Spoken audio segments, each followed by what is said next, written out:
The Rink Report podcast is brought to you by BetStamp, the ultimate sports betting companion app. Track, follow, and analyze your bets across multiple sportsbooks. And while you're there, check out the world's first verified buy and sell marketplace for sports betting picks. Download the app today. The Rink Report podcast is also brought to you by Season 2 of The Law Garage. Host Marco Shara, a Toronto criminal defense lawyer, interviews various criminal lawyers about the practice of criminal defense, gets them to share their war stories, and helpful tips for up-and-coming lawyers interested in the area of law. Out now on all of your favorite podcasting platforms. Step into the garage, listen to the experts, and get a tune-up. We're recording right now? Yeah. All right, welcome everyone to the Rink Rat Report podcast. First podcast of 2022 in which the sun was shining for a good amount of time today. You didn't have to wear a sweater, another layer, your jacket, 3 pairs of gloves. It was beautiful today. It's so rejuvenating. What a simple concept. The sun comes up and just feels like a weight's lifted off of you. As always, joined by Josh and Jason. You know, it starts to smell like playoff season. It does. It does. It also starts to smell like patio season. Golf season. Golf season. But first we got to get through that weird part of the year where it, like, all the mud is like de-thawing and it just smells like cow manure everywhere. But we'll get through there, and then next thing you know, we'll be watching playoff hockey with the sun still out. Oh yeah, in beautiful weather. I cannot express how badly I want that right Hopefully now. a lot of playoff hockey. Hopefully a lot of playoff. Well, we're degenerates. We'll watch every single game. It doesn't matter who's playing. But hopefully meaningful playoff hockey, if you catch my drift. You know. But anywho, let's go on. 2-2 week for the Toronto Maple Leafs. Wildly up and down. Did not give up less than 4 goals against, but scored a bunch of goals. That's important.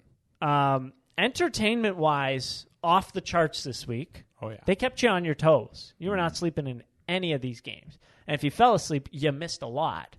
But I think that George Costanza meme we posted most accurately reflects this week. It's a wild week. Like, that Vancouver game, oh my God. I had to go back and watch it the next day, but I couldn't imagine being at that game. That must have been so frustrating. It was very frustrating. I was at the game. I really thought that they were going to run away with it, and then they didn't. But on home ice, mm-hmm. You come back with, what were they down 3-1? Yeah. You come back from being down 3-1 and get the lead, and your Toronto Jesus is having a game out there, and you can't hold on? That was a rough one. I don't know. That one really. The Sabres lost. I mean, were you at the Sabres game? Yeah. Josh was at the Sabres game. It was the first game back with fans, too. It was like, oh my God. It was like. That was the most boring snooze fest game. It was so quiet, too. Like, nobody, obviously, when they started losing, it gets worse, too. People leave. It's quiet. Oh, it was a terrible game. Switched the first line in the third period, which is a weird move. Benched Matthews halfway through the first period. Weird move, but that's so long ago now. After there's been so many crazy games. That game was boring. They didn't play well. Goalie didn't play well. Defense played terrible. Craig Anderson, who was Craig Anderson looked fantastic. We made him look like a star. Oh yeah. The only life was really from the third line. It's like when you're relying on the third line for offense, it's like you're better off waiting for Tupac to come back. For goodness sake. But we're going to summarize these games as quick as we can. Yeah. All right, let's get into it. Sabres lost 5-1. Ugly, boring game, as we just said. The Leafs actually controlled the game in terms of possession, but did not control the game in terms of expected goals. What does that tell you? Pucks were not getting through to the net. Pucks were not getting through to the net from good areas. The top guys were essentially stifled on offense. Sheldon Keefe put it best. That was the worst he has seen the Bunting, Matthews, Marner line play after they scored that goal, but it makes no sense that you separate them, you goof, but whatever. Canucks lost. A lot of ebbs and flows in that one. Another frustrating start. Gets the wheels back moving. Austin Matthews, a few goals in there as well, but as always, just the defense just completely pulled shoot on them in that one, it felt like. pretty good look at Nick Robertson there as well. He scored in that game, correct? Yeah. He did, Yep. yeah. His first career regular season goal. Yeah. As Mrazek said, he likes to rip it 5-hole. Yeah. That was beauty. Nylander started to get his legs back in that one as well. John Tavares. I liked the big thing I liked in that Vancouver goal, in that Vancouver game, was that the Canucks tried to take it to the Leafs defensively, and the Leafs responded exceptionally. Unfortunately, despite 4 goals, Demko played very well. Negatives defensively, they were. I found a lot of positives in this game, actually. Yeah. We'll get into it more later. But negative, defensively weak as hell. Some guys just don't defend the blue line. Absolute joke in front of their own net. Goaltending didn't make any big saves, I felt like. Awkward utilization of the second line, though, switching out Kerfoot and Robertson. Moving on to the Blue Jackets game. Another wildly up and down game. Again, I had to watch this one the next day. I got out of my car going to hockey. They were up 3-0. Think we're cruising. Easy. No problem. Nope. You're a fan of the Toronto Maple Leafs, brother. Columbus, the Blue Jackets of all teams, come back to tie it 3-3, but they end up pulling out somehow. I mean, honestly, that in terms of who got them back to was a little bit surprising. Fourth line Alex Kerfoot, who I thought he looked pretty good on the fourth line this week. That was a great shot. It was. Ripped it. He's not really known for that. But anyways, and then we got to see a bunting goal to end it as well there. A great start again, just fell right off the wagon there. And then we have our last game in Seattle. Oh, goodness. This was another roller coaster ride. It was pretty much just an emulation of the Columbus game, except they actually went down in the Kraken game. Willie Nylander had 2 points this game, and we'll get into it more. I thought he stunk. That goal he scored was not good. The Philip Grubauer experience, what the hell was that? What happened to him? He was terrible. He was horrible in that game. I can't emphasize that enough. But Nylander, a good pass to Matthews on the power play. A nice goal. He went -3. We'll get into it more why. But a lot of ebbs and flows. But this team's got heart. This team's got heart, and what I can summarize it at this. They went up in a few games this week. 3 out of the 4. They only won 2 of them. They lost the lead in 3 of them. I feel like when they're not pressing on offense, they don't have the defensive personnel to just sit back. Right now they don't. Right now they absolutely don't. So let's get into more detail. That was a great summary. Let's unpack. Let's unpack here. Where are we starting? Let's start in net. Overall, I mean, Starting that okay. After the Vancouver game, the goaltending became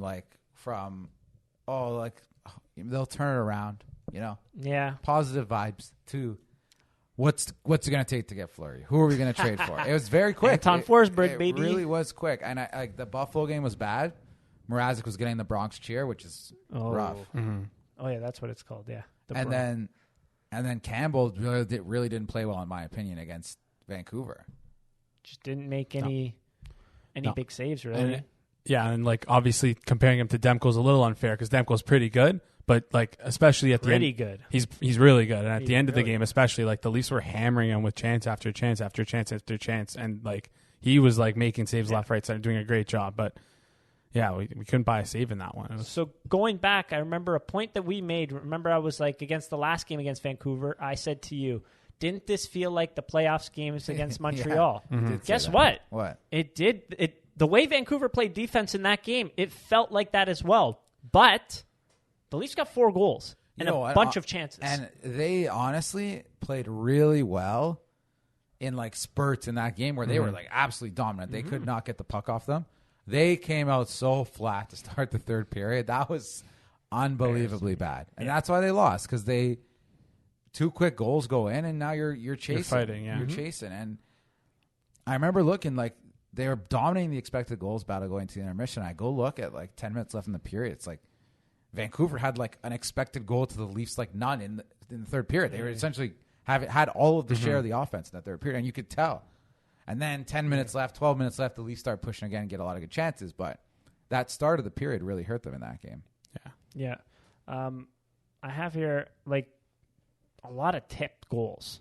all week. At. Yeah. All week, a lot of tip goals. Yeah. Like the fourth goal, the shot gets through from the point. It's tipped. Like Campbell read it well. It just got through him. Really. Yeah, it's weird how some of them are going through. Like, because there's some tips where I'm like, hey, there's one for, against Mrazek in the Columbus game where I forget which guy. Oh, it was the Domi shot, and it was tipped on the way to the net. Where it was like, there's no way he was saving that. Like, Yeah. I'm sorry, it's impossible. Yeah. Like, he'd have to have superhuman reflexes. Yeah. The Campbell one, like you said, is like a slow tip, and he was in the read right. it. He was in the right spot to save it. It just somehow goes through him. Yeah. There's a few where you can tell, like, okay, you're reacting to the shot, and then on a tip, most of the time, I'd say 90% of the time, you're at the mercy of wherever just the puck goes because you've reacted to that shot. You're not reacting again. You're just hoping your initial position is strong enough that you're stopping that tip shot. I let in a couple tip goals this week. Still one, by the way. Just have to throw that in there. And I was it made me think of like the Toronto Maple Leafs so heavily because it's like a sickness. It's just jammed that hard into my brain where it's like, damn, like I was in very good position to stop this puck, and then guy in front just tips it in. It's like, what am I supposed to do about that, right? And that leads into kind of, not to change subjects, but the net front defense, right? It's terrible. You want to unpack that a bit or what? I just want to get into the goaltending as well. Oh, there yeah, was sorry, a goal. So the goal where Lyubushkin and Dermott were on the ice yesterday, it was the second Seattle goal. It was a nice play by Jordan Eberle. Posts up on Lyubushkin, just reads the defense like a book. Campbell comes out and he challenges on that play. It was a pass across, and it was like an open net. It was like, he had no chance. But when you watch Campbell on this play, I thought it was really odd. It's an odd man rush unfolding right in front of you. He comes out, he challenges, perfect. Great position to stop that shot there. He's not tracking back at all. He has no momentum back. It doesn't even seem like he's expecting a pass at all. And then as a result, that's why it looked like such a wide open just pass across. I feel like he just didn't expect it at all. Maybe it's a confidence thing. Maybe like I'm trying to find like a former pro goalie to like take a look at it and try to give me a read on it as well so I can get a better look. But to me, Campbell's just flat-footed on that. It's a good goal. It's not like I'm not blaming Campbell, but he could have read that a lot better. Was that the third goal? Second? I believe it was. Let me find it. Because I remember after I'm not sure if it was the second or third, but again, like the Campbell looking defeated, like looking up to the sky and looking down at the ground, like how did this go in? Like loss of confidence kind of thing. But maybe he felt the same way as you're describing it right now, where he felt like he could have done something. Maybe he could have tracked back and gotten it. But as a goalie, almost on every goal you feel. Yeah, that. that's true. But I think if you're not a pretty Madonna for this for the Seattle game in particular, I thought that of the 4 goals against, I thought only one like was really like okay, maybe he could have saved that. Yeah, and I like think that was the fourth Soucy one, goal right? was pretty good. Mm-hmm. I believe there was another tip goal in there as well. That was the fourth one on Jeremy Lauzon. The second one, as I mentioned, was off the rush, and then the third one was Colin. There was one in there, Colin Blackwell, shorthanded off a nice William Nylander muffin. As I mentioned, he didn't play that well 5-on-5 that game. No, but yeah. I think in spite of the amount of goals they've given up the last 2 games, I even think Mrazek against Columbus wasn't bad. He made a couple big saves. It was, I believe, after Columbus tied the game, he made a really big save where it was a kind of a screen point shot. He was in good position, made the save, and then made the rebound save as well. Yeah, like I thought he was solid.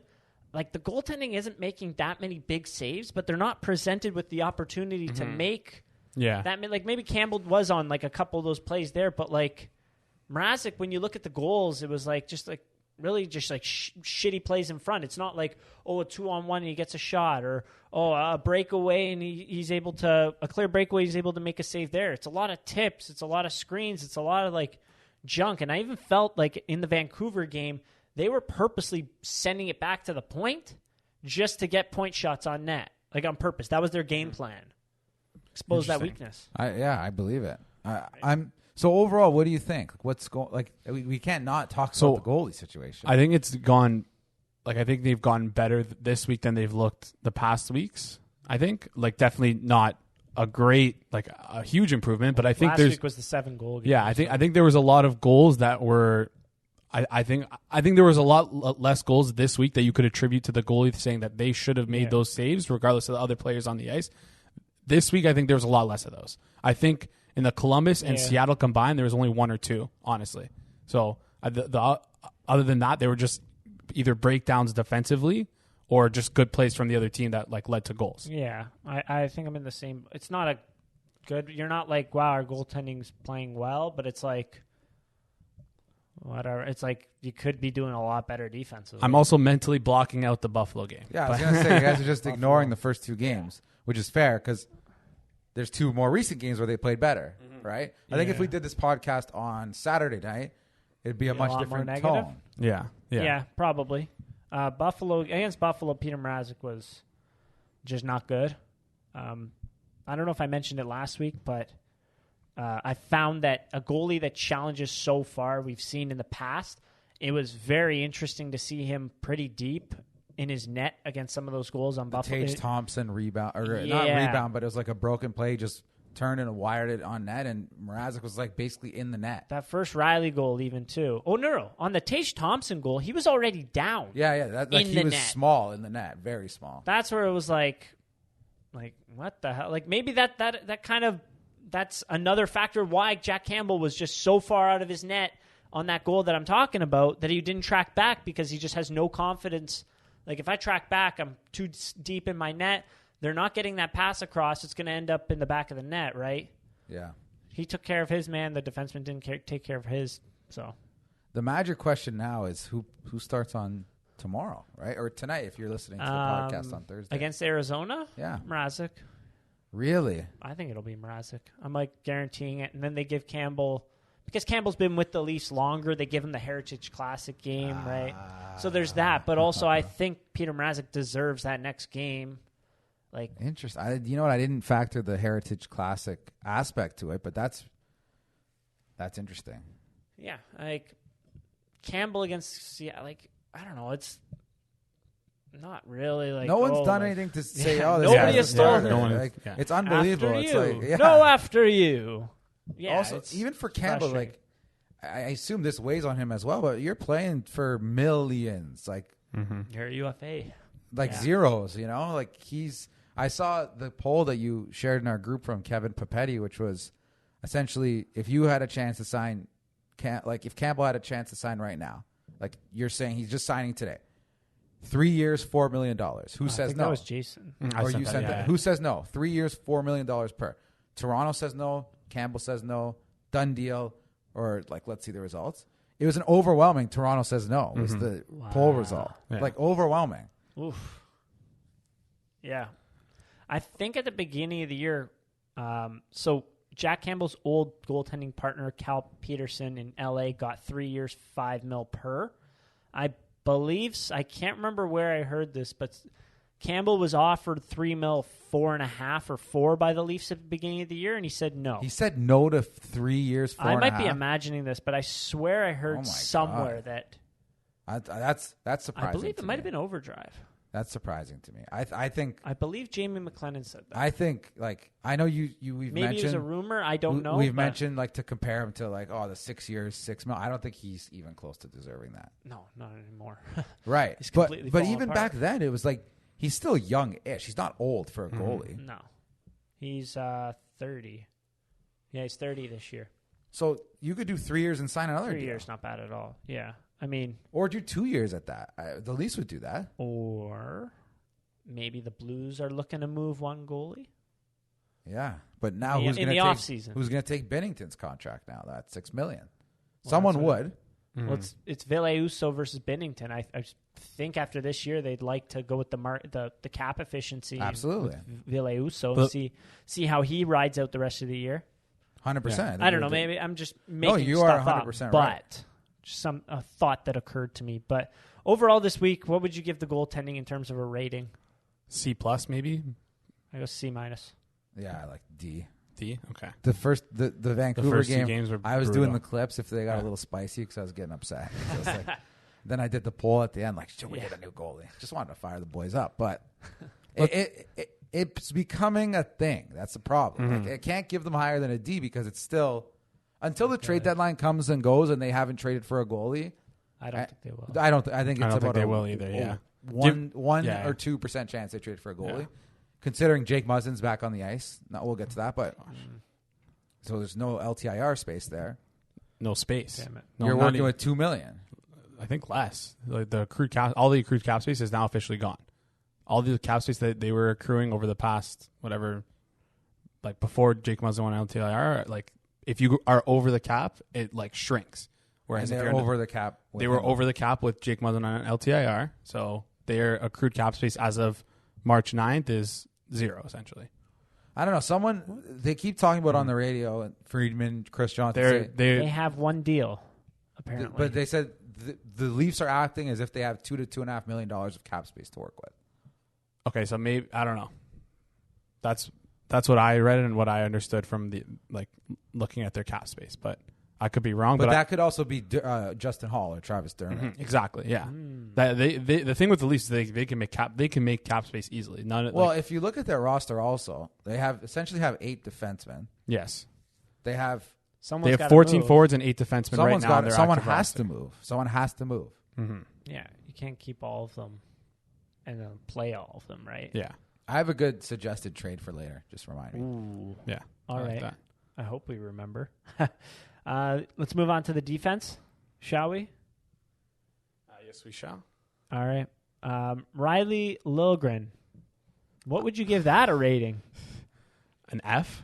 Honestly, you know why? I'm going to abstain from rating because I think the bad grade should go to the coach for this because That's I fair. don't think they're putting these guys in the best position to succeed. I mean, every night they're like, there's a big error that they make in front, and I know overall their numbers look good, like pretty solid. Well, they get a lot of offensive zone starts. They play with Matthews most of the time. Yeah. But they've had some absolute breakdowns in the defensive zone. Just horrendous. Horrendous. And I like Timothy Liljegren, but I don't know why Ilya Lyubushkin's not playing with Morgan Riley. I think 2 assists last night, Timothy Liljegren. I still think he's a good player, but there's also too many errors that are going on. Oh, yeah.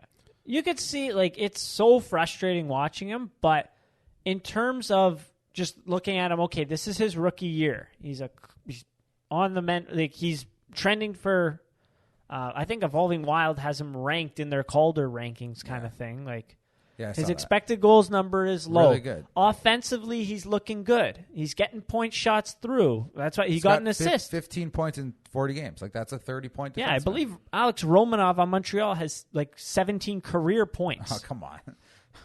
Just wanted to throw that one out there. But in terms of his own end, it's just, it is so ugly. Like, there was one goal we were watching.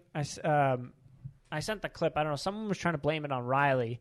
And when you watch the full clip, it's just Liljegren just leaves his guy in front of him. Was that Columbus or Vancouver? Columbus. Yeah, it was like an argument on like whose man it was, but you like the way we watched it was you saw Liljegren like cross-check the guy in front and lift his stick. So you're assuming, okay, I'm assuming that man. And then he just skates away from him. And then he's, Marner's like not even a full step behind his guy, like still manageable away from him. And Riley's in that area too. Like, why did you leave this guy wide open just in front? Looks so bad when that happens in the NHL. Yeah. Like you never see that happen where a guy in the zone, there's a high cycle, and the guy ends up with nobody within 5 feet of him in front. Yeah, like in front of his net, in his own end, it's so bad. But in terms of what I really, really like, I'm gonna go positive on Liljegren now. I like that. Obviously, as I've mentioned, the handles are good. Oh, one last negative.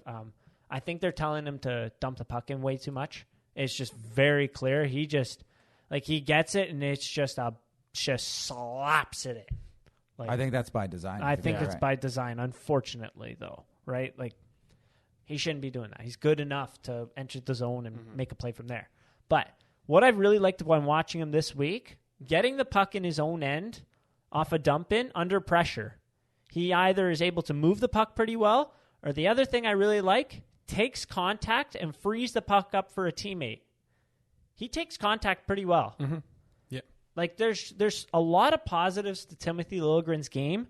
Unfortunately, the negatives are just killing him every single night, and he's giving up goals every single night. Absolutely. But sorry, go ahead. I was just gonna say it's not like I honestly believe the last 3 games. I'm pretty sure like that pairing was responsible for at least 2 goals a game, which is Yeah, pretty much. like, and that's just not good enough. But also, like, we love the numbers. I love looking at the Yes. numbers, and he has pretty consistently good expected goals share all year, right? Yeah. But now it's like it's not a fad. If it's been about, I don't know, 5 games these guys playing against each other, and they have 1 or 2 absolute monumental errors that lead to a goal. It's important And to they note. have more that don't lead to Yeah. a goal, by the way. Yeah. It's important to note, expected goals does not take into account pre-shot movements. That's It true. takes into account the shot location and the shooter. So, if you're giving up a backdoor pass, wide open net, like, that's a pretty great opportunity and it leads to a goal. It's only worth like 0.2 expected goals, though. Yeah. No, So then- it's definitely not perfect. That's why we see. Yeah. But it also incorporates some of the things you're saying where he's moving the puck well. He's He's doing been a lot good of at good things. Like, I would recovering. not just like take into these mistakes just to be the be-all end-all, but like there's a lot to be improved with Timothy Liljegren's game, and I'm understanding what you're saying in terms of he won't be on the playoff roster. I also had a take to Jason that you're not ready for because you're not going to like it. Like, I try to think of how the Leafs are trying to build their defense. Do you think they envision a future defense core that has offensive only Morgan Rielly, 5'11" Rasmus Sandin, and 5'11", 6' Timothy Liljegren, all on the same defense core? And I'm not saying for sure because I think you can absolutely make a defense core work with those 3 players. There's nothing wrong with that. I've talked about it before. know. Colorado's top 2 has 2 really short, Yeah. thin guys. But I think the hope is that he gets better defensively. I think that's why they're throwing him in the fire right now. The hope is, like, you have all this tape now. Hey, Timothy, like, you sucked complete ass in your own end last year. Like, on the third pairing, you're not seeing that almost at all. no. The first pairing, though, those mistakes are glaring. Yeah. A lot of things to work on now. So Maybe we hope next year, like, hey, like, we're going to give you another opportunity beginning of next year. If it doesn't work, ciao. But you're saying ciao next year. But again, we're looking at the roster. Hall has another year. Dermott has another year. Yeah. Sandin's for not going anywhere. He's a restricted free agent. They're Yeah, going to they pay love Sandin. And Liljegren's a restricted free agent. So those guys are all technically still here next year. That doesn't On top mention of- Riley, Brody, Muzzin. What if they want to bring back Lyubushkin? What if they trade for a Yeah. defenseman with term? It's a logjam back there. That's why. is. Yeah, we'll see. I think that this is Kyle Dubas's. This is going to be like a big thing. This is his defining moment as the GM of the Toronto Maple Leafs. There's no doubt in my mind. How he manages this trade deadline is 100% going to be like his. how will it be remembered? Because honestly. we were looking. There's an Athletic article that was released 3 days ago A day, yeah, or yesterday. Yesterday, I think. Yeah. ranking all of Kyle Dubas's trades or his There's best not a to lot of worst. good one. There's not. I was surprised that there's There's good, there's bad, and there's some ugly What ones. is it? Campbell was a good trade. Muzzin. Yeah. I mean, even though Trevor Moore's playing very well right now. Yeah. And- Jake Muzzin, even though Sean Durzee's playing But that's very well. but that's one of those where you got to give prospects Yeah. to it get happens. Yeah. At the time of the trade, it looked very, very good for the Leafs, right? Like, and you can't, like, look back and then undo it. Oh, no, that's not a good trade anymore, Yeah. right? Shout out Mason Marchment.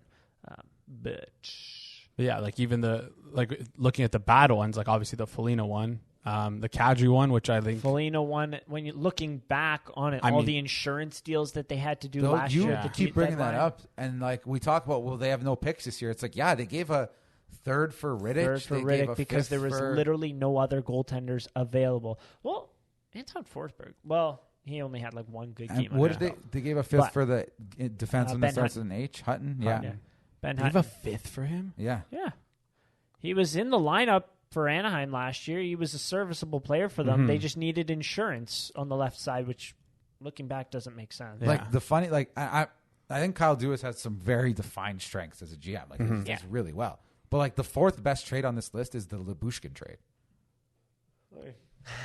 And Nick Ritchie has 5 points in 5 games. The fifth one is Galchenyuk for Korshkov and Worst, whatever this guy's name is. Nice little spin around turnover and overtime. Like those, that's not a. And one of the sixth one's Jared McCann. Like the trading has not, unfortunately, gone. But even before he was there, like the Leafs have not done the. What about best. the Kapanen one? Was a nice one. That's the second best trade on this list, or the third best trade on the list. What's the number one?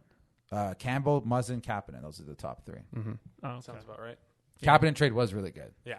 Yeah, I mean, especially when you look at like what wingers were signing for afterwards, or what they were being traded for. Yeah. Like, what a joke! You gave up all that for Kapanen, I know. who a lot of fans are sick of.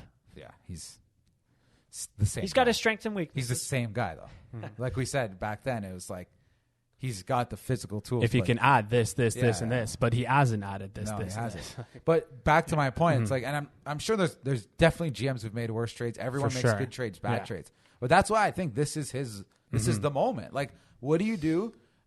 You're in the toughest division in hockey. You got a goaltending issue, you got a defense issue, and you have a second line issue, quote unquote. I don't think so, but like an improvement that could be made. So what are you gonna do? and you have limited pieces because you Limited shot your pieces foot. and limited cap space. Yeah. And This might is be it. super limited cap space if And Muzzin might comes be, back. who knows? Like, I don't know. Is his job on the line? I don't think so. But I people, don't Hold on, think so wait. either. everyone's saying that the mask mandate in Ontario is ending. on the 21st. When's the trade The deadline? 21st. I'm not saying, but Like, we're talking D. Like, I saw Frank Saravalli say Lynn Holmes out there. Like, the extension has not. they're they're exploring. We'll call it out there. I feel like that's From like what the GM just trying to, like, part of a negotiation tactic, I think. It's kind of the similar thing with Philip Forsberg, You know what? Maybe, but then the difference is it's a brand new GM. So why, like, I guess. Yeah. You know, I don't know. it- Maybe, that makes, yeah. as opposed to David Evaluations Poyle, who's are been there off. for 20 years. He's like, Yeah. well, all right, Phil, you going to sign here or not? Like, Yeah, here's the number, take it or leave it kind of thing. like they know that Forsberg, they want him. Yeah. So that's why we can say that's kind of BS. He might not know if Lindholm is. Yeah. I'm sure he scouted him a lot. It's been interesting. I've been chatting with a lot of people via DM on Insta.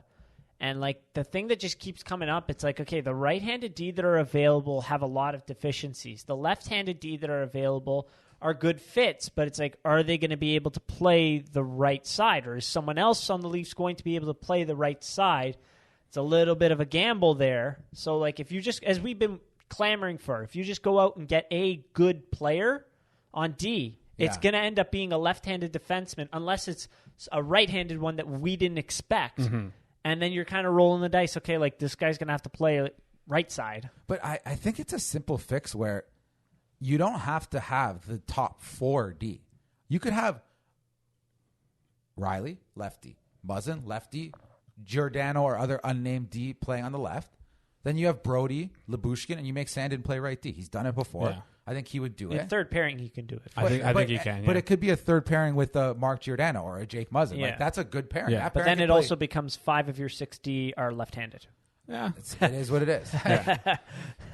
Just an interesting little point there. Didn't Vegas roll that last year for a bit, or am I thinking? No, they didn't. Sorry. No, it was, I thought there was a the team Russian that was World rolling. Junior team was all left-handed. I The Canadian World Junior team forget was all anyways. left-handed. I wonder if there's a guy that would come to Toronto and just move to the right side and try it. That's why I don't yeah. know. That'll be interesting. So You're going to be under the microscope, too. It's not going to be easy at all. So just an interesting little tidbit to throw out there. Because we're getting close. We're 12 I days know. away from the trade deadline. Scott Mayfield's a guy like right-handed, big, but like so aggressive in front of his own net, just fills that void. But then if you insert Mayfield, get rid of Liljegren, you're completely taking away all the things that Timothy Liljegren's good at. Because guess what? Scott Mayfield sucks at those. And I heard from Islanders fans, he was totally carried by Pelech this year. Yeah, he was. I think you're right. He outlined his skills really well. His- a big physical guy in front. His gap control isn't that good. But I also think that ideally, I think the Islanders like him. and I don't think they're going to give a we'll see. Yeah. And I don't think they're going to give a premium for a one-dimensional defenseman. They Yeah. better not. yeah. That's the big thing. Like, I really, really hope if you're getting a Scott Mayfield, you're not giving up your Topi Niemalas, right? So But then it becomes That's why the this is a D-Law jam conundrum. is crazy because Yeah.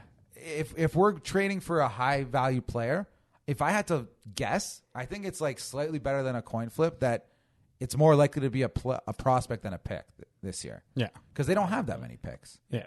So that leads me down the road, right? Yeah, I was just saying, like, going back to, like, we were talking about Liljegren and Riley on that first pairing, like, how much of that is, like, we talked about it last week with Robertson, maybe a showcase. Like, what if Liljegren playing up there for how many games have been now? 5-6 games, and they haven't looked spectacular. Like, this doesn't look like, okay, this doesn't look like a line you're ready to roll into the playoffs, right? Yeah, no chance. So I wonder if this might be like, okay, let's showcase Liljegren maybe, and I don't know if that's working, or making it more positive. No, for them, you're showing just showing what he can do. 22-year-old kid, Exactly. like what he can do, what he can't do, what you're gonna have to improve with him. Exactly, yeah. So I wonder if that's maybe part of. I did see a pretty bananas one. I think it was Friedman reported that possibly Subban in New Jersey terminate their contract and then he signs wherever he wants. But a lot of GMs would be very upset with that. Yeah. I don't think he would. We don't need him. No. No. He's not but good. even I don't even think at retained at 4.5 he has any value. Well, if he's terminated, Well, I know. I'm it's just league min. yeah, but that's what I'm saying. Like I don't want him in the top 4. I don't. Stinks. He's lost. A step or 2 or 50. And no, but that's what I'm saying. Like people are probably saying terminate the contract. Why don't they trade him? Well, he makes $9 million. They cannot. Nobody wants him at 4.5. Even if they retain half, I don't think Nobody wants him at 4.5. Would you trade a 5th round pick to get him double retained?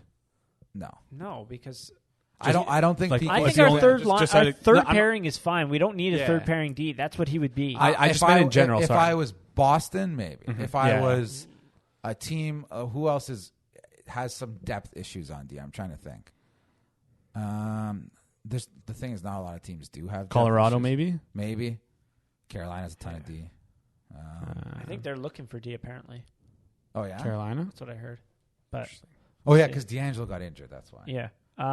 Last thing, I guess we didn't talk about Bush and Dermott. They're looking a lot very aggressive in front of the net. Labushkin, I'm gonna say you said it last week. Can I just steal Yeah. what you said as advertised? As advertised. Defense, no offense. Played a full 2 minutes in his own end. Bench was right there with no stick. That made no sense. It's wild. But He was mauling some guys, Dermott though. looked Dermott was mauling guys in front of the net too. Yeah, honestly, showed you that I clip. think Dermott will play in the league on a third pair for a good 5-6 more years. Like He can play anywhere in the league on the third Exactly. pair. He's shown it here. It's just you ideally want him to play in the top 4. Every night it looks like, why isn't this guy getting more minutes? And then you give him more minutes. Like, okay, no, get this guy off our team. You know what? You mentioned it. Everyone that plays with Labushkin gets a little grittier.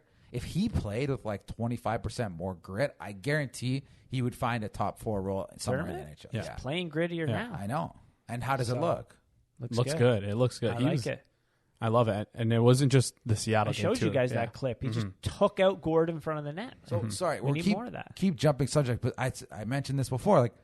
These guys, Hall and Dermott, just because they're not fitting on the Leafs, I hope they're not held as just cap dumps. Yeah, those guys they're have not. value. Yeah. Especially with how they played last year. Cole played last year. Everyone's talking about getting a D who has term. Those guys could be on the market. Yeah. As This past week, has Hole looked bad? no, I barely noticed him. yeah. It's been fine, yeah. That pairing's been steady. But also that's the Brody effect a bit. I My think. big thing, though, my big issue with Brody has been this week, his net front sucks. Yeah, because I don't know if people necessarily realize because he's good defensively. He's very good He's defensively. not a physical player. No. Look how many He's hits very he has. good with his stick. Very good with his stick, breaking up plays, stopping plays off the rush. His footwork, staying with guys, his footwork is exceptional, just staying body on body. In front of the net, oh my, he's let up so many goals. If against Vancouver, he had a rough go at it. Last night, very good assist, but I don't think last night he gave up a net front goal, but he gave up a few this week, unfortunately. Yeah. I don't think it's a strength of his. Mm-hmm. I think that's why At all, unfortunately. the one guy who it was a strength of was Jake Muzzin. Right? So, ideally, I'd love to roll that pairing. So would I. in the playoffs. Brody Muzzin, Just got to find someone for Riley now. Labushkin, Giordano Sandin. Done. I don't hate it. I hope. Well, do you think they? You got to give. I don't. I'm glad that they didn't rush Labushkin and just go. Okay, you're top 4. Go at it because it's a new team. You need some adjusting. So I'm glad he's playing third pairing right now. Who knows? As you said, by the way, maybe Labushkin and Riley. I'd sign him. Yeah, he's looking good. I like I'd it. give him Justin Hall's contract if you want Labushkin? it. Yeah. Or even I think Petty tweeted it. The Yanni Hankapara. He got a 1x5 for 3 years. If they could swing that, that'd be great too. 1.5 so by Dermott. Yeah. I mean, obviously. Yeah. He's Not bad. He's steady. Like I think they would have brought back Bogosian at 1.5. He wanted to come back. Instead, he went to play in Tampa for $900K. $850 for 3 years. $850 for 3. Exactly. That's crazy. Well, he gets basically all that money. And he gets Yeah. Doesn't have to deal with restrictions, which is apparently a big thing with him. Yeah. Anything else with the D? Yeah. So can I talk about my hypothetical trade? Yeah. Because I was saying to Jason, I keep saying this, but we do talk a lot of hockey at home. If I'm Seattle, like they're good defensively. I mentioned this before. The Leafs pumped them with goals, but it happens again. Look at their goalie. When was the last time you saw an NHL goalie give 3 5-hole goals in one game? 5-hole goals. The only one that I kind of give him a little slack for was the Marner power play one, because it was like such a, I don't know if you expected him to shoot at all, and it was such a quick moving deception shot. He rinsed Donskoy. He had good deception. It was great, but the other one, like you said, the Nylander one, I have no idea how that puck went in, but it did. It did. So you look at Seattle. I think a guy like Justin Hall, who was rumored to have interest from the Seattle Kraken at the expansion draft, so we dangle Justin Hall. We have Mark Giordano. How big is the difference between those two players in terms of their perceived value right now, I'd wonder? I don't know. From what I read somewhere, Giordano's asking price is still very high. Okay, so it's high. But Hall still has another year. If they run him through the Seattle ringer, either they can keep him or they could trade him at next year's deadline. Yeah, so that could be a value to them. I just wonder, like, at the expansion draft, their asking prices were too high. Is it going to be the same thing? Is it going to be the same? But I don't. Go ahead. I was going to say, themselves in the foot. I don't think they're going to make that same mistake twice, because I think especially how this season goes, no matter what they thought at the expansion draft, they're probably having some second thoughts about the way they went about it in the sense of getting value, maybe, because they definitely didn't maximize the value that they could have gotten on some players. They were terrible. But yeah, like I hope that that's what they're thinking for our sake, Leafs' sake. But so I agree, and I also think there's a part of it that's like a make good for Giordano. Mm-hmm. Like like we talked about before. He does. Mm-hmm. He was their captain. Like he didn't complain at all. Mm-hmm. He could have said, "Well, I don't really want to play here. Trade me." He didn't. He's played pretty well this season. Mm-hmm. I think gave us a couple power plays. I think Ron Francis, he's an old school guy, played in the league. He probably respects if he wants to be traded, right? And I think it makes sense to trade him. Yeah. So my question is, what plus Hall would get you Giordano? A 1. A 1? Yeah. I'm not doing that trade. I'm wondering if so are you doing that trade, a first and Hall for Giordano? No. So I'm wondering if the Leafs could swing it without even giving a pick, because something that Allison Lukin, who covers the Seattle Kraken for The Athletic. Fantastic. She's amazing. Great. I think she was calling some of the games too. Color game because JC Brown had COVID. Yeah. She writes. She's an analyst for them. She is. She is. Yeah. I think. I don't think she works for The Athletic. Not anymore. I don't believe. Okay. Anyways, she's whatever. She's great. Yes. She was on the radio with Jeff Merrick, and she was talking about like what Seattle would look for in the offseason. And one thing that she mentioned that stood out to me is that like their AHL team is like, it's going to be new. They basically have like no AHL players, or like kind of guys, prospects who are like not ready, but close to being ready to bring up. And I'm wondering if the Leafs could maybe swing them some prospects, like some AHL guys, instead of having to give a bunch of picks to like swing the Giordano deal. I don't know who those players would be. I know, but like a Steves or like I don't know, like Nick Abruzzese. Yeah. Shoot. We like that guy though. Damn it. Justin Hall, Nick Abruzzese. Maybe you got to grease in a 2023 Ivy League Player of the Year, third or fourth. But I don't think Giordano's going for a first. I don't. Yeah. Wow. I don't think that's the asking price. I don't think anyone's going to pay a first for him. I don't. No, I don't. So Justin Hall, Nick Abruzzese, and a mid-round pick for Mark Giordano. That doesn't feel like maybe it's not enough. Especially hearing that the asking price is too high right now, I just don't feel like that's enough. I think you'd have to give up a little more. Well, I think it'd be but I'm just like, that's the type of guy that they'd probably be interested in, because if he comes in right away and like they bring him to the pro after this season, comes in right away and plays really well, there's room in their forward group. They have a ton of UFAs as well. RFAs, UFAs. And if not, start him in the AHL team. Be the best player on your AHL team.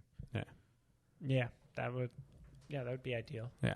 So if no one takes a crack at Giordano first, I think this would make sense because I think that the value will come. Like if they don't trade Giordano at the deadline, that's like a colossal mistake for them. I think that's just a huge. Like they're not making the playoffs. You Like could Unless say they it's want to keep him. You Like could say it's for- a crack in their plan. but like for what purpose would you have of keeping him? Like unless you resign him, which Maybe they want to be good next year. They re-signed McCann 5-5. yeah, but But like McCann's a little different than 36-year-old Giordano. Who, I'm just saying. right? No, I know. Playing the devil's advocate. I would have, like, realistically, if I was in that, I would 1,000% trade him. Like, yeah, it wouldn't make any sense to keep him at all. him and Yarncroc would be both on the way out. Yarncroc would be a guy I'd be looking for, Yes. like the 21-year-old version of Yarncroc, if that makes sense. Like, get a good cost control. Remember, he signed for like 5 years at like 1.5. 2 years, $7 million. Yeah. Or sorry, $2 million, 7 years. And he's been pretty good over that contract. All right, not bad, Right? decent, as you expect, pretty much for $2 million, 7 years. And then they signed. Swear they signed another guy then like $3 million, 7 years as well. Like really weird contracts you never see. But what would you give the defense for this week? Still not good. I think C-. Yeah, I think C- is appropriate. So somehow every week, not that it's getting worse, but the net front keeps becoming an issue. Jason best. brought it up. I'm not kidding. January, whatever the first game Yeah. back was. And no one was talking about it then, but it's been the exact same issue for The funniest for was 2 when there months. was a clip from Mark Masters like, oh, they're working on their net front defense, and the rep they showed was terrible. Yeah. I think he deleted that tweet. Did he? I don't know. I posted it.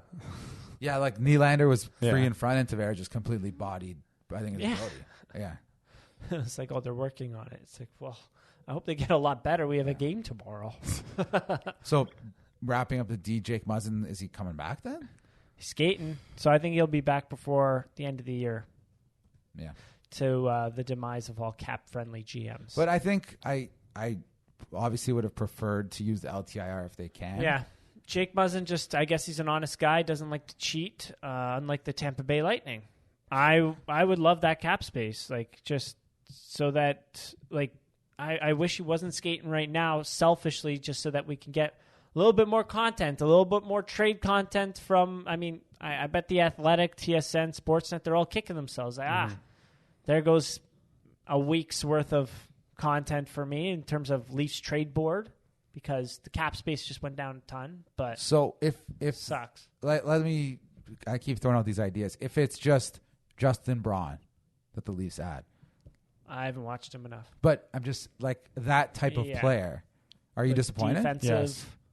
Can he move the puck at all? He's a defense like Lyubushkin style player. Impact. I haven't watched him a lot either, but You're rolling the dice, I think. like you're like that's You're not enough. attempting to address Not a enough. need. I agree, yeah. However, you're attempting to address a need. However, like, you are rolling the dice because how will he fit? And then, like, what if you leave trade deadline and you traded for Braun, but Florida got Giroux, and Boston got, I don't know, Klingberg, Ben Sherratt, Giordano. you know what I mean? And then, oh, geez. And who knows? Someone gets Lindholm. Then it becomes, oh, wow. 'Cause Boston's coming up on the Leafs. Oh, yeah. Quick, too. They're hot right now. Jeremy Yeah. Swayman is. So we'll see. I think people like the speculation. We kind of do it every week, but Yeah. it's always changing. At one point, Hall was being traded for sure. At one point, Dermott was the guy that was gone. Yeah. And Muzzin's on LTI, and now he's coming back. Like, these variables keep changing. It's such a fascinating scenario. It really is. It's very fluid. Well, we'll see. I think trade deadline's March 21st. It's March 9th now. Everyone listen, March 10th, so 11 days, whatever. I think more can still change. Mm-hmm. I think there's more movement that could still happen. And I always think that there's just going to be that surprise trade that's going to happen before the deadline kind of thing, or Yeah. at the deadline. I mean, you look at so many teams, like, nobody really expects, are the Flyers going to blow it up or are they not? Vancouver just got a new GM. What's their direction going to look like? Anaheim got a new GM. What's their direction going to look like? A few other teams where they're kind of like Detroit. What's Detroit going to do there? Fire Blashill, like, in terms of Detroit fans wise, hopefully fire. He's been terrible, and they just got rinsed by the Arizona Coyotes 9-2 with no Phil Kessel to add. That's crazy that happened. So just to put that out there. But, like, we don't know what... Like, I think these GMs, too, they're under a tight deadline, and it's real... I think they could really sway what's going on. But I also think a lot of trades are in place, just...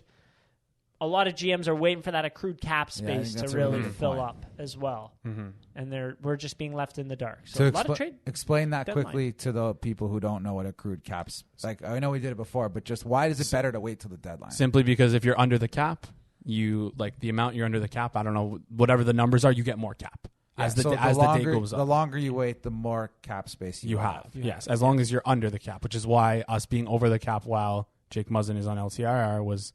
Yeah, because odd. each day Jake Muzzin is on LTIR, they get a little bit of cap space, correct? Well, no. If you're in LTIR, you don't accrue cap space because you're over. LTIR, you're over the cap. Yes. Oh. And so you can keep your accrued cap space while still having a player on LTIR, so long as you don't exceed the cap, right?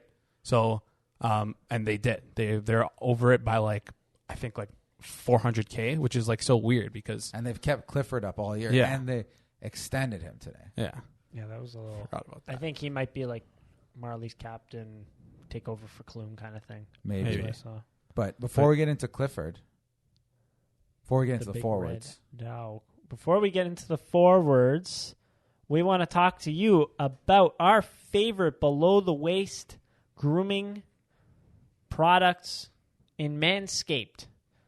So this podcast is brought to you by Manscaped. As we mentioned, the best below-the-waist grooming champions of the world. They offer precision engineering tools for your family jewels. They just launched their fourth-generation trimmer, the Lawnmower 4.0. Join over 4 million men worldwide who trust Manscaped with this exclusive offer to you, 20% off and free shipping with the code RINKRAT. RINKRAT at manscaped.com. I want to give a big shout out to everyone that has used the code so far. And I want to give a shout out to the men's league team, the Mighty Mutts, number one. They've been hammering that code. And to the Scarboroughs, who were hanging out on the weekend and decided to check out Manscaped and use our code. So thank you to those guys. Appreciate it. Thank you to everyone that's supported Manscaped and supported us throughout this. Cannot say enough good things about Manscaped. The stuff they sent us is just 12 out of 10. Fantastic. So good. I'm going to keep doing what I do every single week. You put it on your armpits, right? When you wake up in the morning, you take a nice little shower, you put it on your armpits, and you're not sweating for the rest of the day. Well, guess what? They have something else for your package downstairs, and it does the exact same thing. It is the ball deodorant, and it is fantastic. If you are sitting all day at work staring at a computer, sometimes it can get a little sweaty. If you're going for a run, sometimes it can get a little sweaty. Whatever you're up to. After you shower, you put a little bit on your package, and you feel like a new person. Yep. That's all I'll say. Get the ball deodorant. Manscaped.com, code RINKRAT. Let's get into the forwards, shall we? Yes. You mentioned Clifford and then Manscaped. I wanted to make a joke there, but it's just an appropriate one did not present itself. I don't want to dog on Kyle Clifford. Oh, I didn't. It's got Simmonsy to me. Why the second year? Why? I don't fully get it. I know it sounds, but I just don't get it. But hey, I'm sure they have a plan for him. They don't use him. They kept him on the roster. Yeah, they've traded for him twice. Clearly, Kyle Dubas likes Kyle Clifford.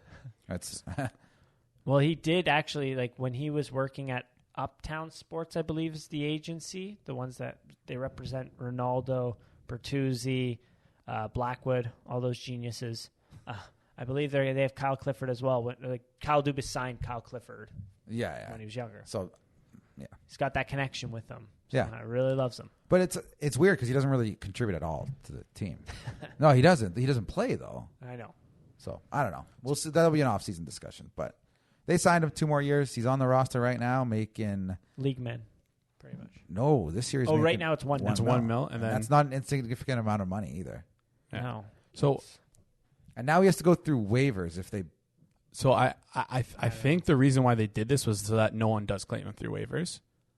and I think they gave him the Then extra why the year extra year? because the next year, if they ever need to bring him up, I don't think they want people claiming him through waivers for whatever reason. That's what I believe, because it's not a 2-way deal. But right? you just and I hope that the plan is not to have him play in the NHL, because I don't think that if he's our 15th, 16th best forward, if probably even worse in our organization. Yeah. And who knows next year? Definitely won't be in the top 12, top 14. But Shouldn't be. I think that's kind of the plan for him, is like he's maybe going to be a Clune type guy. And the whole reason why they did this was if they were to ever need him called up for whatever reason, who knows what, that no one would claim him, essentially. I think that's what it is. And they can spare the money. They don't really care, right? They gave him a one-way so that he could afford real estate prices and gas prices in Toronto. or else it wouldn't work out. I understand what you're saying. Mm-hmm. I don't know. I don't know the answer, though. I think that's fair speculation. I don't why would they care if someone claimed him on waivers? Maybe they like him. Maybe they think he's a good character guy to have in the room for the AHL guys to bring up for the rookie. I don't know. That's why did he get a one-way? Is it fully variable, though? I don't know. 100%. That's the other thing. Yes. Oh, then okay. So he's, how old is he? He's 31. Yeah. So if it's 35 plus, it counts towards the cap. But since it's not, and it's below the $1 million, it has zero effect on the salary cap in the minors. Okay, yeah. so there's your answer. Yeah. Thank you. Okay, there we go. But actually, looking ahead to next year, the Leafs have 10 forwards signed, including Clifford, and that doesn't include their 2 RFAs and Kasha and Engvall. So, the Leafs basically have their forward group next year if they want. Does that include Spezza? No. Got to include Spezza. Okay, so then they have 13 forwards. That's literally their whole forward group. Mm-hmm. You lose Mikheyev and you replace them with Robertson. That's their entire. Which is interesting, because I think a lot of people are always talking about, well, the Leafs cap hell. Who are they going to get? Well, this team next year, if they want, could look the exact same as it is right now. So, But we're talking forwards. I want to make one point about the forwards. This is honestly, I'm going to make more points, but this is the only point I actually want to make. And it's also a question. Do people in Toronto understand how good Matthews and Marner are? They know he's good, but do they truly understand how good these two guys are? I don't think so, honestly. Right now, the Leafs have the 2 best players in the NHL. On current form, they have the 2 best players in the NHL. They're sure playing like it. And maybe Marner's not the second best right now. He's in the top 5 to 10 for sure. In terms of duos, they have the best duo in the NHL by a mile. None of the other guys who are both on, they don't play together. That line, what also impressed me is the amount of puck battles they win in the offensive zone and their ability to cycle. I mean, okay, I don't want to say this, but how is this if they don't score in the playoffs this year, it's some sort of, there's a curse. These guys cannot stop scoring. It doesn't. Seattle's a good defensive team. We looked at the numbers. They embarrassed them. Against Columbus too. Columbus, they each got a goal. Yeah. Mitch Marner's on 40-goal pace on he's crazy. It's more crazy on an 82 game. He's just shooting from everywhere. I love it. Wow. That is interesting. Dom updated he has a roster breakdown, I think, for each team. Yeah. And he posted, I think, bi-weekly. He updated a couple, maybe 2 or 3 days ago. So I don't know how. It's not Seattle game isn't in it. I don't know if the Saturday the Blue Jackets game is in it. But the highest rated line by GSVA for forward lines was the Bunting Matthews Marner line. They're according to him, it's the best line in the league right now. Yeah. Not Huberdeau's line? Nope. Oh. That line is the best line. I'm just the biggest Huberdeau guy. Huberdeau should be Hart Trophy leader right now. Alan, if you're listening to this, I'm praising Jonathan Huberdeau and Jonathan Drouin and Fleury. I think the funniest was when I posted, I was like, sorry, Dom, these are actually the Hart Trophy rankings. Someone commented, they're like, where did you find these rankings? How is Liber Hayek? No way. I'm like, are you serious? Someone actually commented that. I just left it. Oof. Some comments I can't get into. I'm like, you're so dumb. I don't care. I'm not getting into this art. I got into one argument this year. I won it. And by the time when it ended, I'm like, I'm such a loser. Why did I need to waste my energy in this? I'm also not very good at it too. So I just leave them if I don't like the comment. But yeah, they're insane. They're the best. They're insane. I hope it continues through I honestly these guys deserve to just rip it up in the playoffs and have a really good round. No, I'm just kidding. No, but actually, like, enjoy it. This is about as much fun as you're gonna have watching two guys play hockey. Honestly, it's 3. I love Michael Bunting. 3. Yeah, too. no. Last week, Jason went on his diatribe about Bunting is where in 5-on-5 scoring. He was like 8th. He's 4th in the league in 5-on-5 scoring. You're like, oh, what if he slows down? It's just because he got 5 points in one game, and now he's just getting 3 points in a game, 2 points, 3. The best. Well, you need it because our defense can't stop anything. So if that's what it takes to win a Calder Trophy for Michael Bunting, I'm here for it. But I think the funniest when I made fun of so it was Nick Robertson. It's like, oh, Nick Robertson staying on the ice late to work on his skills, and it was him going in on a Leafs goalie. You couldn't quite tell who it was. Looked like Mrazek. It was not. He goes in on a breakaway and he goes 5-hole scores kind of thing. I'm like, wow, shocker. At least goalie not making a save. And someone commented like, that's Andrew D'Agostini. I'm like, all right, still he's wearing the Leafs logo and he can't stop a puck. It's like the point still stands. Yeah. But what did you guys think of the second line this week? A weird one. Bounce back for sure for Tavares. Bounce back week. Just that he scored, right? He scored 3 goals, I think, this week. He scored 2.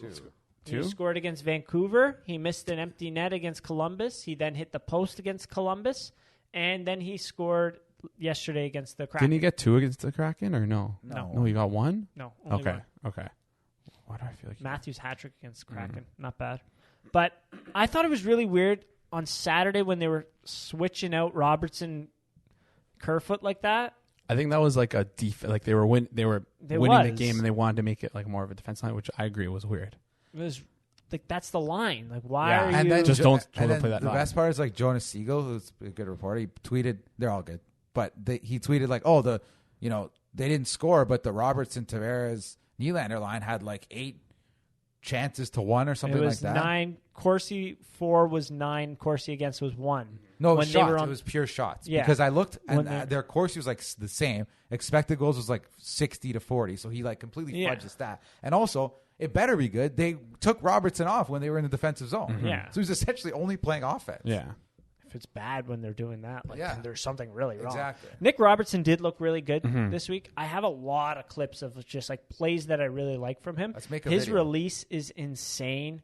He's a very good skater. I'm liking the way he protects the puck. He's a little bit more choosy with his shots this year. He's not shooting from everywhere, especially even in the rookie tournament this year. I was like, why is he making these shots? Why is he making these plays? He's forcing plays. He got injured, and somehow he's gotten better. Do you think they built that into his development, though? I think 100%. 100%. Shooting or being more selective. As a shooter. Okay. Yeah. Yes. Especially if you're saying that he was doing that at the development camp. Mm-hmm. Yeah. Neutral zone plays, too. He fed a couple nice cross ice passes through the neutral zone as well. I've mentioned this before. He's a pretty good playmaker. We saw it in junior as well. Like, his draft year, he wasn't that goal scorer. I think he had 24 goals, which is pretty good. But he showed some very good playmaking ability when he was partnered with Arthur Kaliev a couple times, the few times that he was.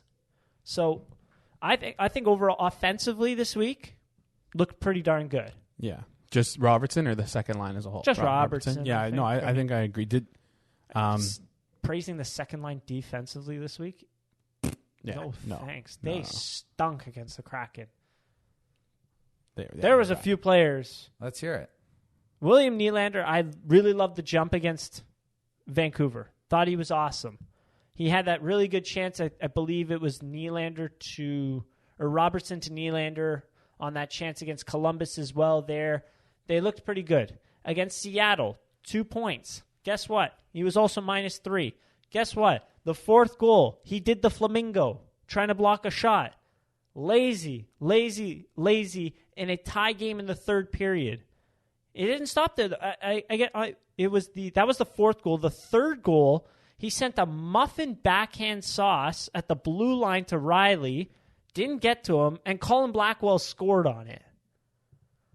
Like, I love William Nylander. Exceptional in transition. Exceptional with the puck. Great, very skilled player. Good shooter. Can score. Will put up points. Is putting up points. Good on the power play. We saw that pass to Matthews against the Kraken. Those defensive plays were atrocious. Right? Yeah. Yeah, but I think that's it just comes with his game though, right? I know, but But like it's he's like, got but he does have to be better. You're right. cannot like. I know You're right. it comes with his game, but like, do you have to limit his minutes because he's just so lazy in his own end at times? The thing is, like, I know we talked about this. We wanted him to play more in even strength. He's playing essentially the exact same amount as Marner at even strength. Like, it actually looks like it's gone down a bit, but 15-10 to 15-40. That's the difference. They're 30 seconds a game different. Yeah, So they're literally playing the same, and the difference in production is really showing. Yeah. At one point, I think Nylander had like 35 or 40 points when Mitch had like 21 points. Yeah, Nylander was leading the charge at one point. Yeah. Like, But he was that's looking also, really it's not good, even that but it's like- Nylander's doing bad. It's just like that top line is putting the expectations. Yeah, exceptionally well. Tavares is looking a touch slow. That's not helping him at all. Yeah. I think the Robertson speed has really helped him. I The like Robertson it. skill and shooting threat has really helped him. I like Yeah. Him and Robertson look good together. It's just the defensive end, you gotta. So Dude, they're an offense-only cannot- line. Yeah. We struggled to score in the playoffs last year. I don't know. Like, would That's you true. roll them? Maybe. What do you think? Maybe. I mean, like I can't envision a lineup that is optimal with them split up. Who? Tavares and Nylander, regardless. So I have an interesting thought on that because the Tavares goal, I don't know if you noticed, but did you see who the wingers were on the ice when he Engvall scored? was on the ice. With Mikheyev. Oh, I didn't know. So McCabe was on the what ice. happened there, I don't know exactly how, It was but during it was not. Camp got off, Camp yeah. got hurt, I believe. I think Camp got hurt and missed a shift. Something went wrong, but he missed a shift because So, and I honestly thought those three together looked. I think they played maybe like a minute together, but I thought they looked really good. And I've kind of been thinking like I feel like John Tavares with our wingers who play on the third line would be a really good line together. Now I know obviously if you do that, that means that David Kampf is now playing with William Nylander and. That's not what you do, though. What would you do? Kerfoot then, or Yeah, Kerfoot, Yeah. Nylander, Robertson. yeah? See, like I would like that. But then where does your boy Kampf go? Fourth line, and He's you a got fourth Spezza? line. Yeah, and if Then who are you playing in defensive zone starts? for The Leafs. first line, I don't know, fourth line. You can't do first. The problem is if you lived in a world where Spezza and Simmons weren't on the team, Mhm. I think you could It'd be probably doable. you could scratch. You could do Kasha, Kampf. Who am I missing? Engvall? No, Engvall was No, on. the Engvall was third on your line. Well, it's Simmons or Spezza, whatever. I don't know. It's weird. Yeah. Anyways, I just think that like as a Forward group's in a little bit of a flux. yeah. I feel like. But I don't think it's in a flux in a way that someone's gonna like get. They're not bringing in a forward. I don't think. I think that ship sailed. You think Yeah, so? For I think sure. so. Well, with the cap space, I guess so. I think so.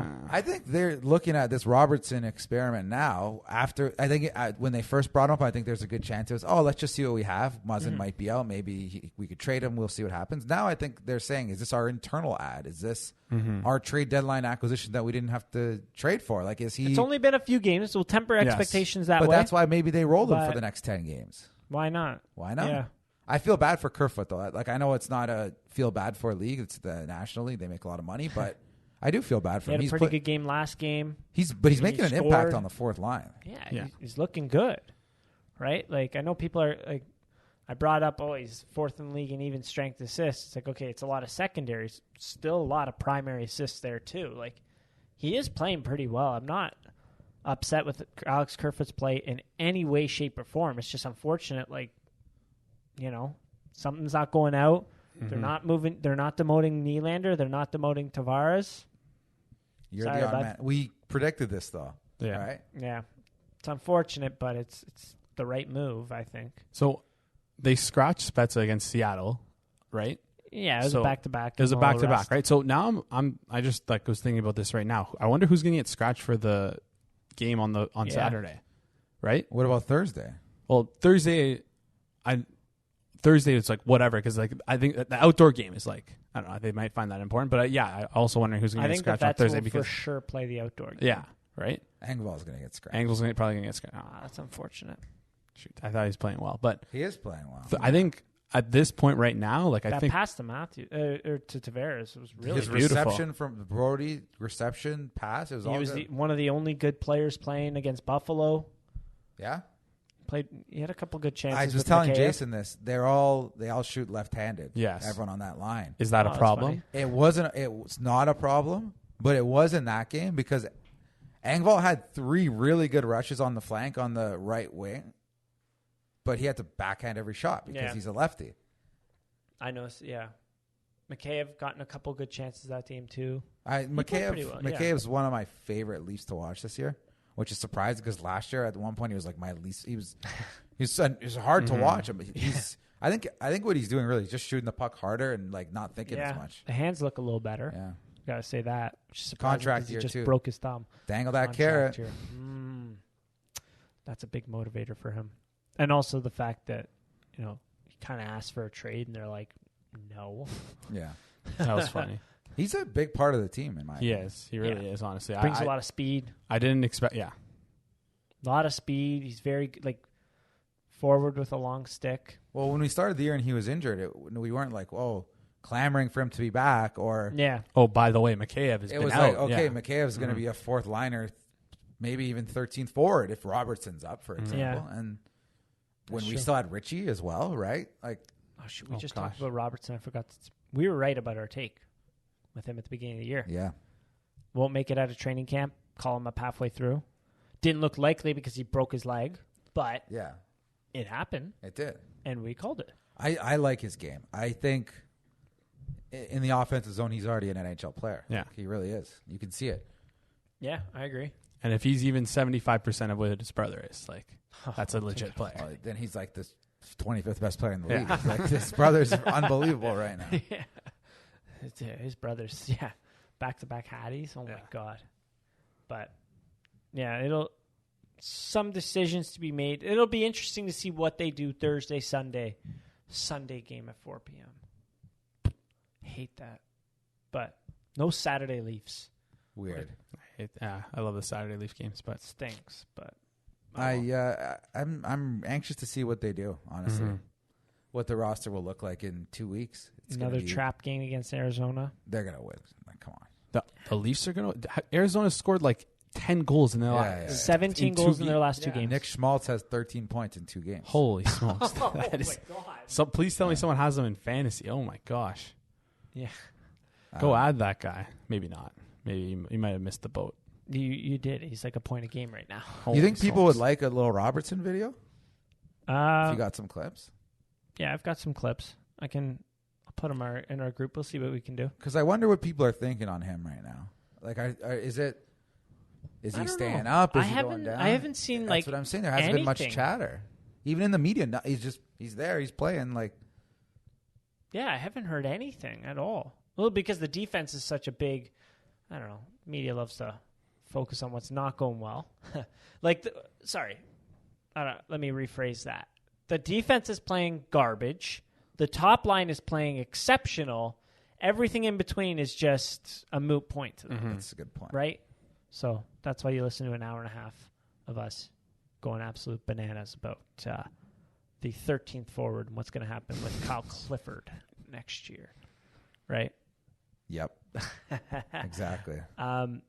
Any around the leagues you guys got? I don't know. It would just be deadline stuff, like the guys that are coming available. Former Leaf Jared McCann got 5x5. Yeah. Yeah. Good for him. I mean, it's good for them. I mean, who do they have that can score? No one. They don't have many deep salary commitments other than their Swiss cheese goaltender back there. I heard on the Steve Dangle podcast because they were talking about McCann and being traded maybe, and I think Adam Wilde made the point, why don't they just sign him? Why? And I guess he's right because they don't have that many guys like him, right? Yeah. So when you see him get signed, especially if you're a fan of the team, new team in town, and he's it's 20 goals, you're leading trading your leading goal scorer. And he's already, only 25, right? He would be under team control after this year. Yeah.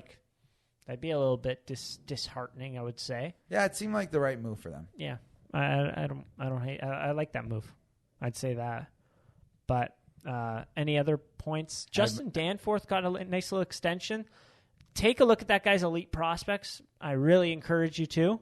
It's a pretty wild ride that he's gone through. He was 20-year-old in the OJ, Coburg Cougars. They upset Trenton Golden Hawks, I believe, in the first round that year. They were the 8th seed. Trenton was the first. I believe it was Trenton. Then he goes to Sacred Heart, which is it's D1 it is D1, but it's not like the most exceptional D1. You're not seeing first rounders go there, right?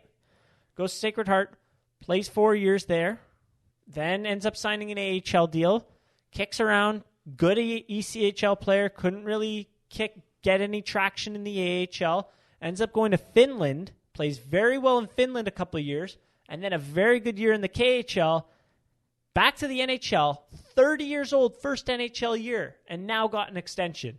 Can I say one thing? I think that's a fantastic story. I think even better is that you're not even looking at his page right now. You just do that off the top of your head. Yes. I want people to respect World Championship gold medal as well on top of that. You're right. So I just looked at his page, and that was exactly it. Yeah, I was looking at it. That was impressive. That was impressive. What's going on in Edmonton? Not to change subjects, but they are, I don't know. There's an iceberg ahead, and they're ignoring it. Yeah. I don't know. Like, this ship will not sink. We have Connor McDavid. Koskinen's picked it up, but I don't know. They're in a weird spot right now. Like, they're not in a playoff spot. That's they just beat. They're winning tonight. So they have 66 Confirmed? points. Yeah. Well, maybe not. There's a minute 29 left. They're up a goal, so maybe not. Per Darren Dreger, the Edmonton Oilers have won. This is gonna look really funny when someone looks back at this tomorrow. yeah. But still, even if they win, they're not in a playoff spot. Yeah. Do you think they're going to trade for a goalie? I think they need to. Like, I think their guy. Like, it just makes so much sense that they trade for Anton Forsberg, right? Just the cap number, Fleury being off the market supposedly. Like, who else is out there, right? I think Anton Forsberg is their guy, and they should really be pursuing him a little bit harder. If they beat the Capitals are on. Oh, never mind. They won 3 in a row. No, but they were sliding. Like Columbus was sneaking, but now it's. Yeah, now it's a pretty hefty margin there. Columbus is only at 59 points. I got a prediction that there's going to be a big trade before the end of the week in the NHL. It's too quiet right now. I agree. Yeah, it's too a lot quiet. Yeah. I feel like when they start to tweet stuff out about these things, that means that they're like getting further away than they are than getting close. When things are really, really quiet, I feel like that's because things are happening, right? Like mostly when they feed the insiders these informations, is that they don't like some teams don't like what they're receiving on one end, and they want to get a little bit more. It's like a part of the negotiation, right? So I could see that. I could see that happening. I hope. So. I hope we save it all for the deadline. Yeah, that'd be nicer. Be nicer to TSN. Be nicer to Sportsnet. Nicer for us. Yeah. Right? Like, we're going to have a deadline show eventually. We'll figure that one out as well. I'm keeping my eye on Chicago. Yeah. Just watching. New GM. Yeah. Their big focus on the young players and prospects and picks. Yeah. Right? Yeah. Kubalik. This guy to watch out for. Hagel. Connor Murphy. Dahan. I think that's all of them there. Yeah, I think keep an eye on Chicago. Yeah, that's a big one. Red Wings, Islanders, everyone that's out there. Any other points you guys got? Let's win 2 more games here. Let's beat the Coyotes. Let's win the outdoor game, and then the schedule gets a bit tougher, and we'll see what happens. Yep, I love it. That's all I got for today. If you guys are done there, thank you everyone so much for listening. Please rate, follow the show. Much appreciated. Go Leafs, go.